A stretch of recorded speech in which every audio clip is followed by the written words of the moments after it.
Hello and welcome to BloombergQuint. The Indian economic slowdown, we've heard a lot about it from the macro level. We've heard about it from the perspective of centers' finances. We're trying to make an attempt to understand what's happening in the ground in states and how it's impacting their finances. Joining us today on this conversation is Mr. Jayant Patil, who's holding the Ministry of Finance in the government of Maharashtra. So thank you so much for taking the time to speak to us. Sir, like I started by saying, states in some ways are closest to the ground. So I want your perspective on what you're seeing in Maharashtra in terms of the slowdown and then the manner in which it's impacting the finances at the state level. Now lately in last year and a half, industrialists have experienced certain sort of less sale, therefore less production, and therefore reduction in workforce. Everything is happening in last 1 year, and I am afraid that possibly in next immediate 1 year or year and a half, we may come across more incidences of closure of some small factories, medium factories. You talk to any investor, anybody who has come in Maharashtra, people by and large say that their business has gone down by 20-30%. So the growth which we are expecting in the economy is not happening. And if Maharashtra is not growing with effective 7.5%, 8%, I think it is going to affect overall Indian growth picture also. So I think the budget, when it was announced, the Maharashtra budget by the previous government, they had talked about 12% growth in nominal terms, inflation included. Can you give us a sense of what would it look like right now after having made some assessment? We have not gone through all the numbers, but the budget making has begun now. So definitely we are not touching what we claimed last year. It could be in the range of 8% or I am not sure. Okay. But probably by end of January, we will come to know what is the second quarter result is, a third quarter result is. So I am sure it is not as per the expectation. It's going down. It has gone down to a considerable level. Okay. Obviously, that would be impacting your revenue collections as well. Yeah. Again, can you give us some flavor on the kind of hit that states are taking, sir?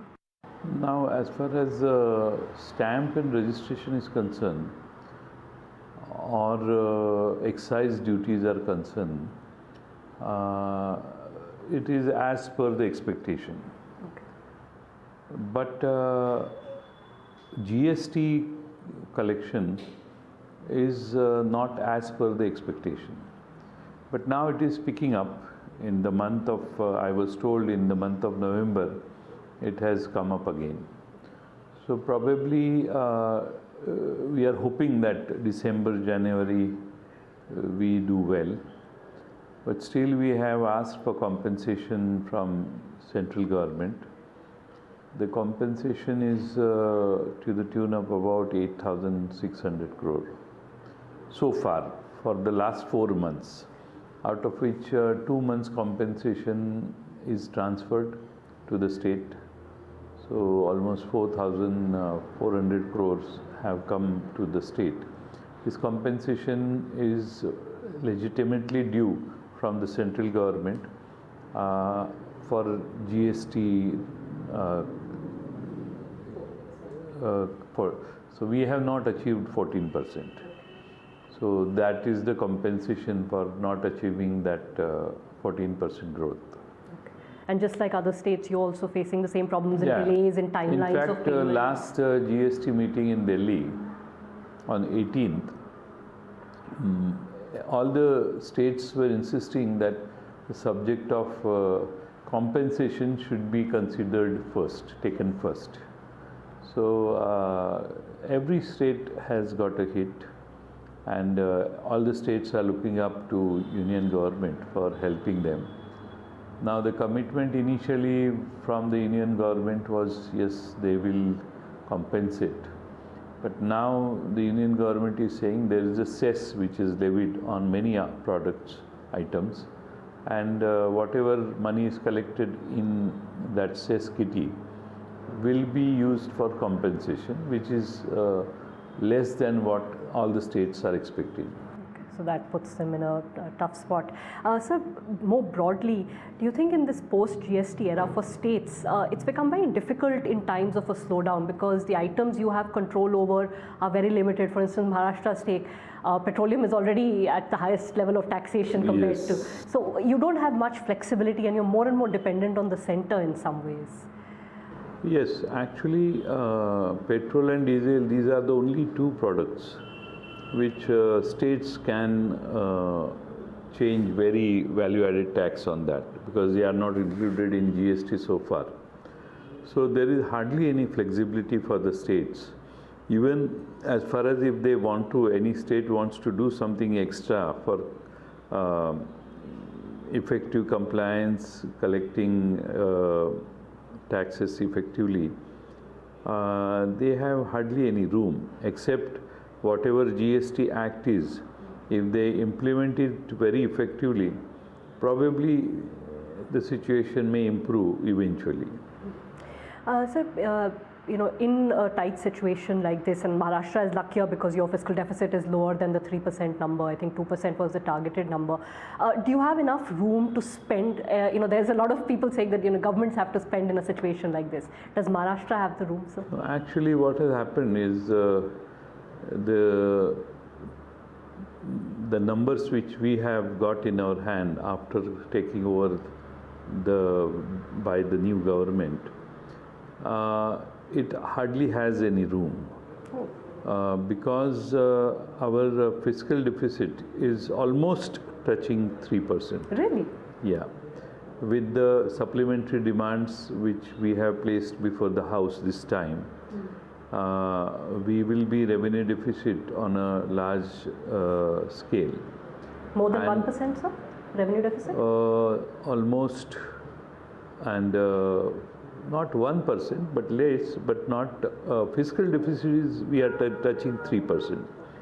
The revenue deficit is sizable, but we can overcome. We are doing many things so that the revenue deficit may come under control. Any hints on what you're doing, because there is a large spend on farm loan waiver which will come up. We are reducing expenditure in areas where it is not a priority sector for us. So, and we have announced farmer loan waiver. We will take care of that this year partially and next year completely. So after March, April, May, I think we will complete this loan waiver thing. But that we have no other option because farmers of Maharashtra have suffered a lot in last 5 years. Mainly last October there was untimely rain. In July, August also flooding in many areas. So almost in 33 districts of Maharashtra, more than 23,000 villages have been affected, and more than 94 lakh hectares of land, farmers tilling the land, is affected. So we have asked some help from Government of India. We are hoping that Government of India helps us in both the scenario, both the incidences. July, August, we had heavy rainfall and flood-like situation in many districts, and September, October, untimely rainfall, and both the time Government of India, last government asked help from Government of India, Devendra Fadnavis government. But so far the help has not come. But hopefully we will receive some help. But sir, in Maharashtra, this farm loan waiver has almost become a rolling program, sir. I think there was one announced and deadlines were extended. Now you've announced a fresh one. Surely on a longer term basis, you want to find a solution. No, actually the problem in Maharashtra is Maharashtra farmers are affected by drought in year 15, 16, 17 and almost 18 these 3-4 years. Marathwada, Vidarbha, many regions, western Maharashtra, they faced drought-like situation. Thereafter, these untimely rains and whatnot you say. But the problem is because of this, most of the families, farming families, are not able to take fresh loan. So there is no other way. Last government, Devendra Fadnavis gave waiver, the loan waiver. That is just loan which was not sufficiently waived off. 1.5 lakh rupees loan waiver was given, and there were a lot of ifs and buts. So not many farmers were covered. And last government announced a loan waiver scheme to the tune of 35,000 crores. Ultimately, when it came down to the final number, it was some 18,000 crore rupees. So there was a demand by the farmers that this is not a sufficient loan waiving scheme. Now, I do agree that it affects the banks also, banking sector also, because farmers may now think that they need not pay. So we are making it clear to all of them that this should be the loan waiver scheme which may not be repeated again. And if we support farmers, I am sure they will also start cultivating their lands. Because of defaults, they were not getting fresh loans. So I think in a way the growth rate of farming sector has also come down. So this also will help farming sector to improve the growth rate. How much do you expect to spend on this waiver, the 2 lakh one that you announced? We are not deliberately announcing the number. Okay. Because last government did it and they did not even touch 50% of that amount.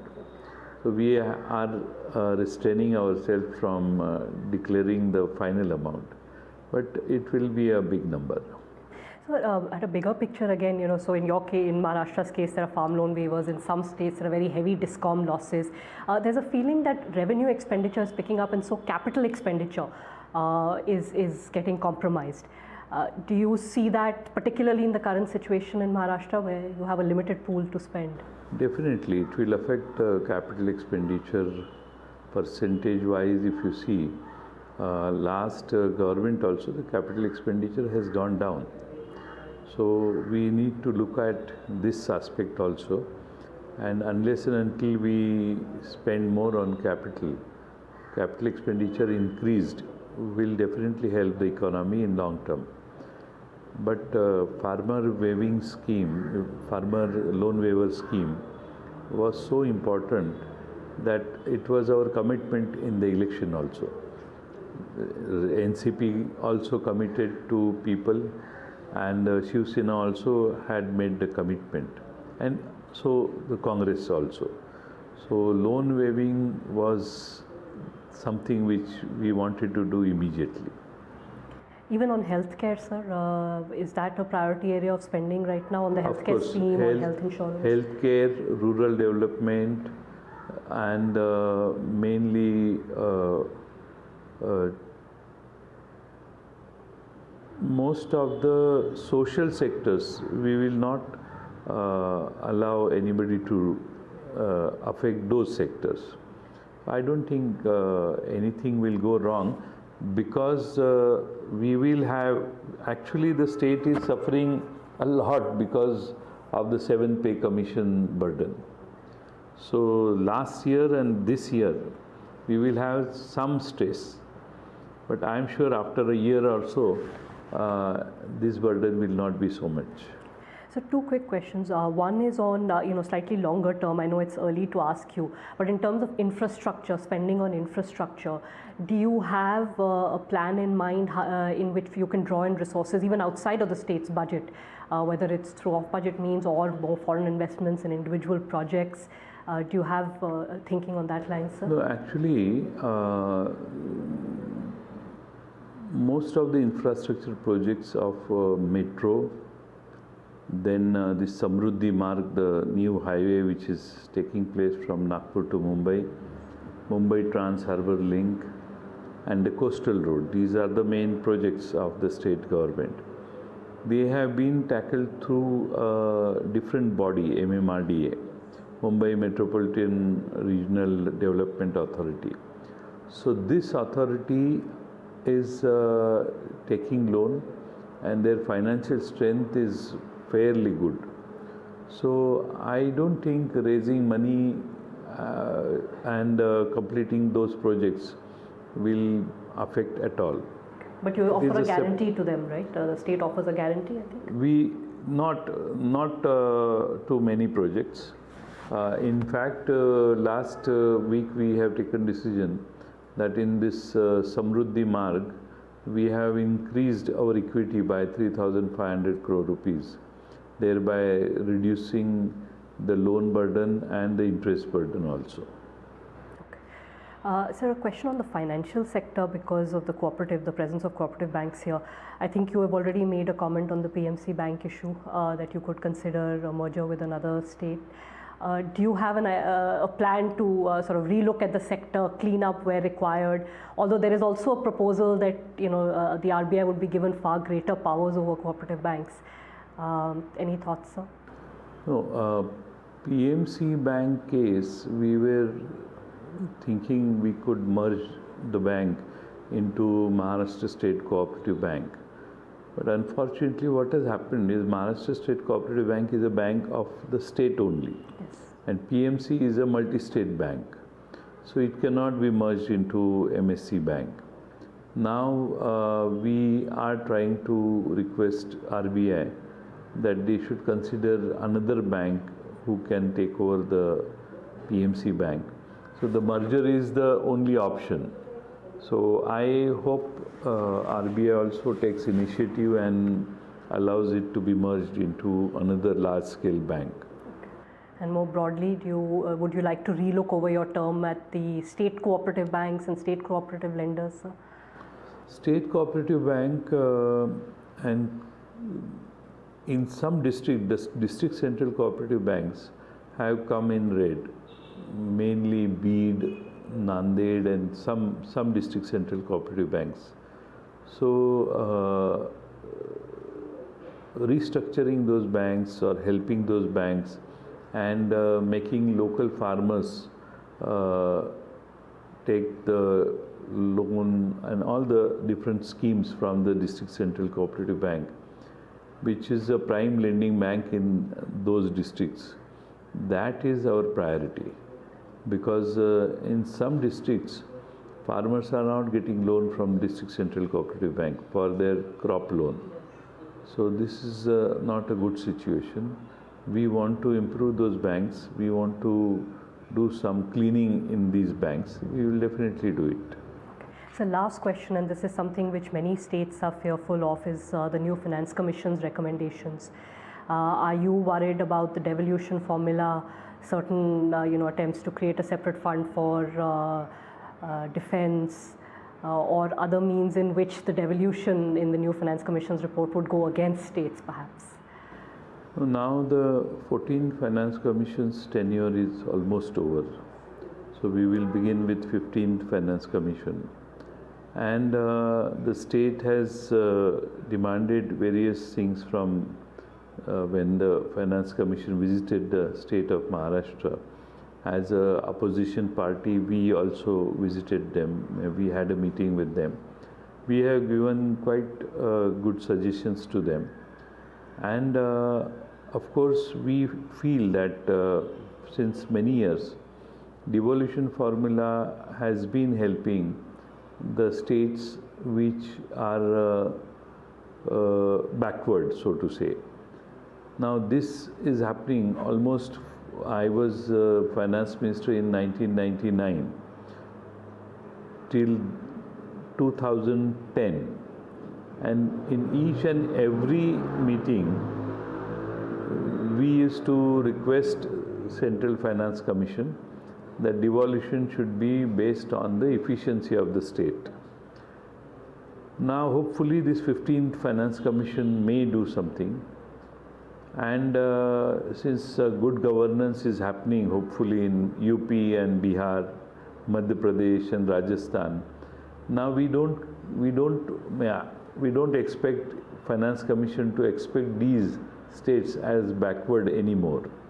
So if they are doing well, I think the devolution formula should also change, and all the states, based on population, based on geography, based on their like drinking water problem and other issues, the devolution tax formula should be designed so the urbanization in the state, the infrastructure need of all the urban bodies in the state, and the vast area.